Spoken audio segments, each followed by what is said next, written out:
आपको याद होगा जब प्रधानमंत्री नरेंद्र मोदी ने देश की जनता को 5 ट्रिलियन इकोनॉमी का सपना दिखाया था।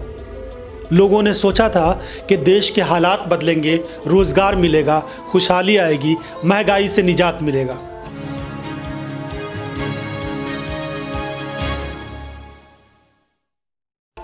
लेकिन अब तमाम सपनों पर पानी फिरता नजर आ रहा है। देश में महंगाई लगातार बढ़ती जा रही है और सबसे चिंता की बात यह है कि अर्थव्यवस्था की हालत और ज्यादा खराब होती जा रही है।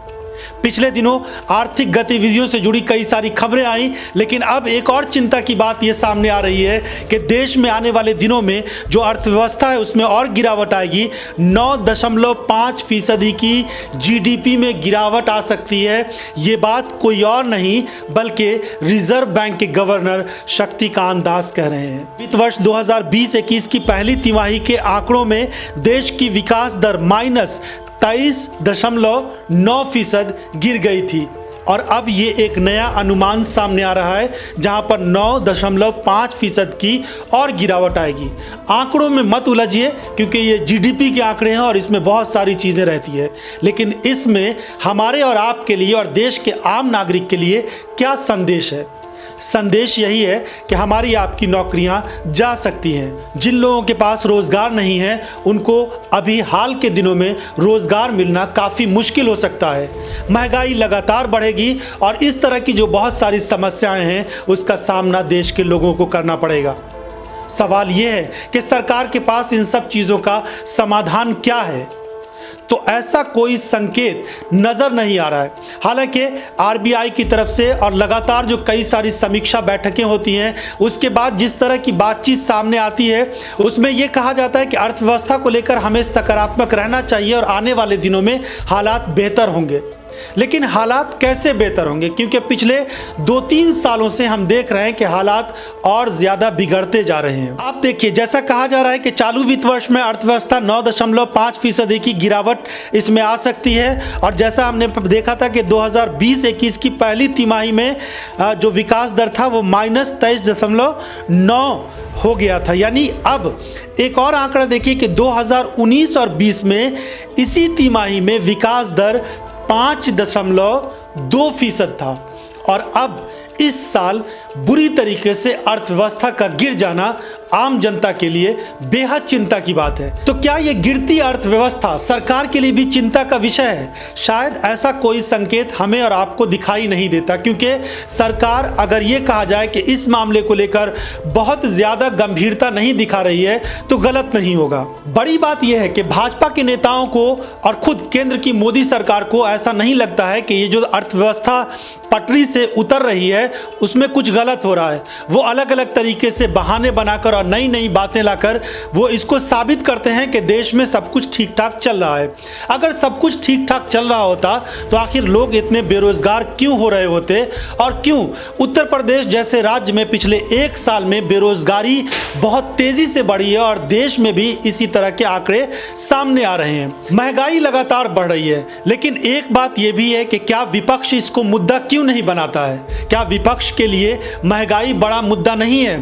हालांकि ये बात भी सच है कि महंगाई की वजह से कई सरकारों को जाना पड़ा है, यानी सरकारें गिरी भी हैं और सरकारें बनी भी हैं, लेकिन इस वक्त विपक्ष बहुत ज्यादा सक्रियता के साथ महंगाई को नहीं ले रहा है क्योंकि देश में और भी कई गंभीर मुद्दे सामने आ रहे हैं। तो अगर विपक्ष किसी मामले को गंभीरता से नहीं लेगा तो क्या सरकार की यह जिम्मेदारी नहीं बनती है कि वो इस बात पर ध्यान दे कि देश की अर्थव्यवस्था कैसे पटरी पर आएगी? लेकिन सरकार की चिंता इस बात पर है कि किस तरीके से आम जनता का वोट लिया जाए, यानी एक सरकार बनाने की और वोटरों को अपने ओर लुभाने के लिए जो कुछ भी तरकीब हो सकती है वो कुछ अपनाया जाता है। राहुल गांधी किसी मुद्दे पर अगर बोल दें तो भाजपा के तमाम नेता आकर राहुल गांधी की आलोचना करते हैं और खुद प्रधानमंत्री नरेंद्र मोदी भी इससे पीछे नहीं रहते। लेकिन अर्थव्यवस्था पर उतनी गंभीरता से सरकार अगर ध्यान देती तो हकीकत यही था कि अर्थव्यवस्था जरूर पटरी पर आती। कोरोना कोरोना काल में हमने देखा है कि दुनिया भर के देशों में आर्थिक गतिविधियां टूटी हैं, कमजोर हुई है, पटरी से नीचे आई हैं, लेकिन भारत में इसका आंकड़ा बहुत तेजी से गिरा है और अब बहुत सारे देश इससे उबर गए हैं। भारत जैसे देश में जहां जीडीपी में सर्विस सेक्टर का योगदान 60% है, वहां करोड़ों लोगों ने रोजगार खोए हैं। अकेले टूरिज्म सेक्टर में 3 से 4 करोड़ नौकरियां गई हैं। कोरोना काल में सरकार की नीतियों को भी इसके लिए जिम्मेदार माना जा रहा है। कुछ लोग मानते हैं कि सामाजिक जीवन को नियंत्रित करने के लिए लॉकडाउन की जरूरत थी, लेकिन देश की आर्थिक गतिविधियों को पूरी तरह से बंद नहीं किया जाना चाहिए था। यह सरकार की भारी भूल थी। अब एक सवाल यह है कि देश की जनता ने पिछले कुछ सालों में कौन सी ऐसी बड़ी खबर सुनी है जिसमें अर्थव्यवस्था को लेकर एक अच्छा संकेत और एक अच्छी खबर आई हो, या फिर ये कहा गया हो कि इतने रोजगार लोगों को दिए जाएंगे, या फिर ये कहा गया हो कि महंगाई रुकेगी। और अर्थव्यवस्था की इस गिरावट को लेकर राहुल गांधी ने भी प्रधानमंत्री नरेंद्र मोदी को कई बार इशारा किया। हालांकि उन्होंने यहां तक कह दिया था कि मनमोहन सिंह से कम थोड़ा सुझाव ले ले। पूर्व प्रधानमंत्री मनमोहन सिंह अर्थव्यवस्था को पटरी पर कैसे लाया जा सकता है इसको अच्छी तरीके से जानते हैं और उनसे थोड़ी बहुत जानकारी और उनसे सुझाव ले मोदी सरकार। लेकिन आप सोच सकते हैं कि अहंकार में डूबी मोदी सरकार भला राहुल गांधी के इस सुझाव को कैसे मान लेगी, भले ही वो सुझाव देश के कितने भी फायदे के लिए हो। अब दिक्कत की बात यह है कि चाहे सरकार जिस तरीके से भी काम करे, लेकिन आम देश का जो नागरिक है वो बुरी तरह से इस बात को लेकर प्रभावित हो रहा है। मोदी सरकार पर जो सबसे गंभीर और बड़ा आरोप लगता है वो ये है कि ये सरकार पूंजीपतियों की है। चंद लोगों को फायदा पहुंचाने के लिए सरकार बाकी तमाम नियम, कायदे, कानून को ताक पर रख रही है। एक बड़ा आरोप मोदी सरकार पर यह भी लग रहा है कि वो अंबानी और अदानी को फायदा पहुंचाने के लिए कुछ भी कर सकते हैं। अभी जो कृषि बिल आया है और उसको लेकर देश भर में जिस तरह से विरोध प्रदर्शन चल रहा है और खासकर हरियाणा, पंजाब के किसान लगातार अनशन पर बैठे हड़ताल कर रहे हैं, उसके पीछे भी कहा जा रहा है कि अडानी और अंबानी को फायदा पहुंचाने के लिए यह बिल जल्दी जल्दी में मोदी सरकार लेकर आई है। और भी बहुत सारी बातें हैं जिसको लेकर देश की जनता मोदी सरकार पर यह आरोप लगा रही है कि आखिर पिछले 6 सालों में इस सरकार ने क्या किया जिससे यह संकेत मिले कि देश के आम लोगों की आने वाले दिनों में स्थिति ठीक हो सकती है। कुछ लोगों का यह भी कहना है कि अगर मोदी सरकार कुछ गलत करती या ऐसा काम करती जिससे देश के आम लोगों को फायदा नहीं पहुंचता तो फिर दोबारा वो सत्ता में कैसे आती। तो हम एक तरफ देख रहे हैं कि किस तरीके से टीआरपी घोटाला और टीआरपी का खेल चल रहा है। लोग ये भी आरोप लगा रहे हैं कि ईवीएम का खेल करके मोदी सरकार जीत जाती है,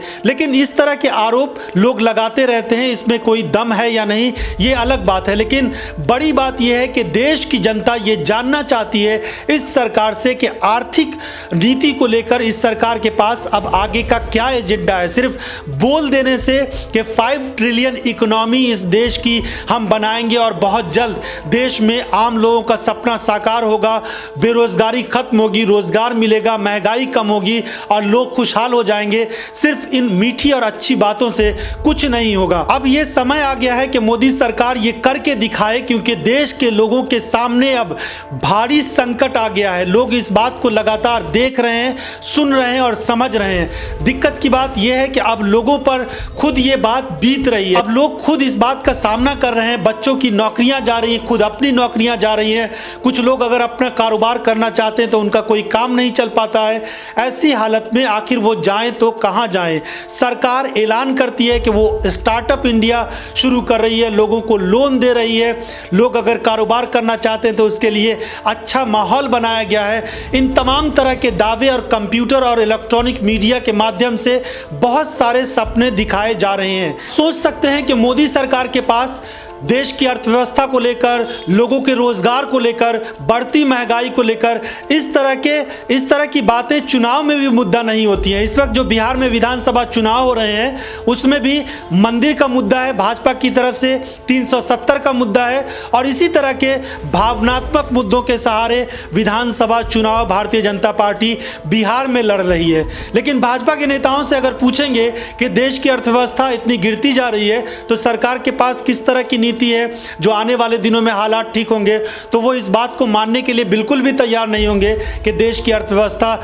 पटरी से उतर रही है और आम लोगों की नौकरी जा रही है। बल्कि वो यही दावा करेंगे कि अब दुनिया भर की बड़ी बड़ी कंपनियां भारत आने वाली हैं, दुनिया भर के बड़े बड़े इंडस्ट्रियलिस्ट और बड़े बड़े कारोबारी भारत में इन्वेस्ट करेंगे, हालात बदलेंगे, मोदी सरकार इसके लिए काम कर रही है।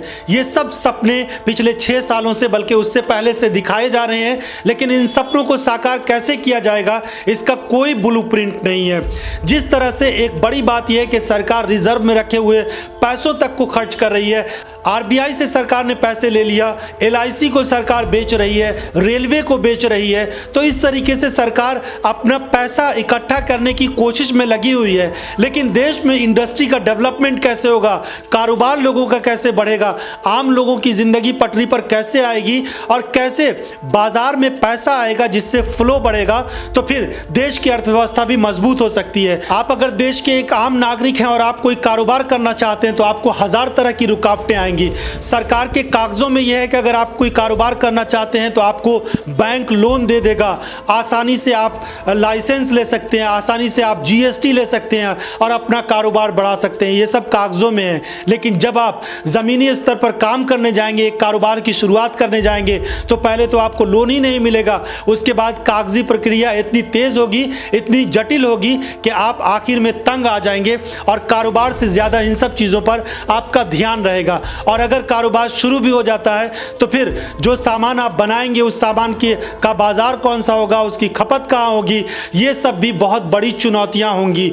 तो ऐसी हालत में देश पटरी पर आखिर कब आएगा? तो देश की जमीनी सच्चाई और हकीकत कुछ और बयान कर रही है। लेकिन मोदी सरकार और खुद प्रधानमंत्री नरेंद्र मोदी जब टेलीविजन स्क्रीन पर आते हैं, किसी जनसभा को संबोधित करते हैं, वर्चुअल मीटिंग को संबोधित करते हैं, तो ऐसा लगता है कि देश में सब कुछ बहुत बेहतर हो रहा है और देश में हर तरफ खुशहाली है। और प्रधानमंत्री नरेंद्र मोदी अब भी सपने दिखाने से पीछे नहीं हटते हैं। लेकिन हकीकत यह है कि देश का युवा, देश के आम लोग चाहते हैं कि इन सपनों से इतर सच्चाई पर सरकार लोगों को लाए और सरकार ऐसे काम करे जिससे देश में लोगों को रोजगार मिल सके, अर्थव्यवस्था पटरी पर आ सके।